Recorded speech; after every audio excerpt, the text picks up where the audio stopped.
Lwaasa, I survived your small sausage. And I'm not regretting. You will talk. Omeka nkubulireko bino ebidomola ebitali mu mukka. Ekipira ekitali mu mukka. Oba ekintu. Ekidomola empty tins make a lot of noise. Kati omanyi kidomola nga kikalu n'okisamba kikuba noise. Tosobola kisamba nga kijjudde amazzi ne kikuba noise. So that is Lwaasa. Anti mukwano gwange ne bw'onooyogera. Nze ne bw'onoonvuma. Good thing, both you and me, nothing to lose. Ate sina kyenduzinga naye guwandiba ne kyoluzinga. Owebudde abakyala abalungi biki. Nze ate munaye mu abasajja balina obuntu obutono mulekerawo okwagala abakazi abalina obubina obunene mubaagaza ki?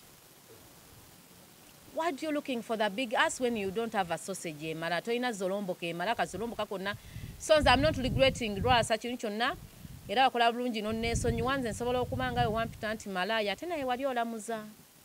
Olonga ku atala mega buli kimu wabera. Kyali kirabika kyagala nakunkwabula. Lwaasa. Yali agala kwa Lwaasa talina ssente. N'embaga eyo gye yakola yeewola ssente yeewola neewola. Kati nze ndi mufere Lwaasa mufere. Lwaasa alina business ki ambiance baagiggala. Toteka mu business z'abantu tabani kiki. Tabani kiki yeye. Anti siri updated bulungi.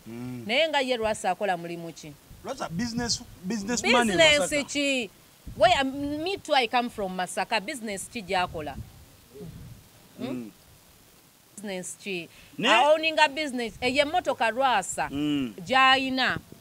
Ama. Alina gundi. Alina zino Benz. Zebaita. Wagon. Wagon, yes, wagon. Wagon ya ajivugidde emyaka emeka kwe yazinira Desire Luzinda. Wagon ya Lwaasa.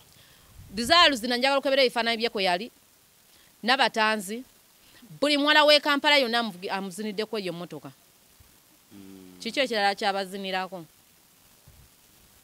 Kimbuulire. So saagala Lwaasa atumanyire nti mugagga. Teri mugagga ye yasamya bw'atyo mukwano. Eje mitwe 15 yali akusindikidde gyaki? Yali angambye mbu simanya ngende mu Serena room 350. Ojukya ne namba. Otundeyo kyolina kyo. Mbumuweeko bwalina bwakumaca nangamba mbu saagala nga jango nyambe nawulira nti owooma ne ngamba Lwaasa. Lwaasa mukwano. Bino ebigambo byogera bad black bakutwala mu koti obiinako obulungi. Mbina n'omulamuzi mukakasa olwo omulamuzi namugamba nti oli omuzungu yali yansiga gonolia naye ate olwo Lwaasa wakasolo akatono. Tonkoloza wamma. Omwana bad black. Omulamuzi we yansimba mu koti yangamba onakyo yaga kugamba koti ne mugamba omuzungu yakusiga gonolia. He infected me with gonorrhea. And he was missexualizing me. Okunkozesa obubi musa. Kyali nga kingwiragwirako kati ate olwo Lwaasa wakasola bakibala.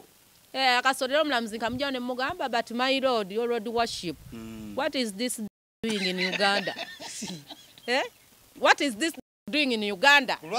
Lwaasa. Musango kyogwolo kati gwoba omuvunaana.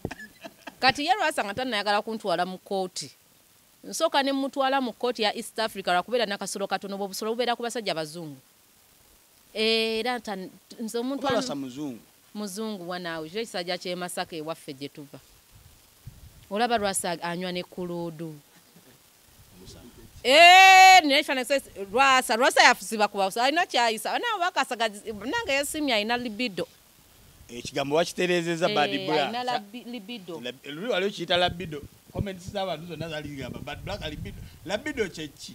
Omuntu alina obusomi obungi ennyo emisiwanga gy'eggulu. Omuntu yeeyimisa. Lwaasa.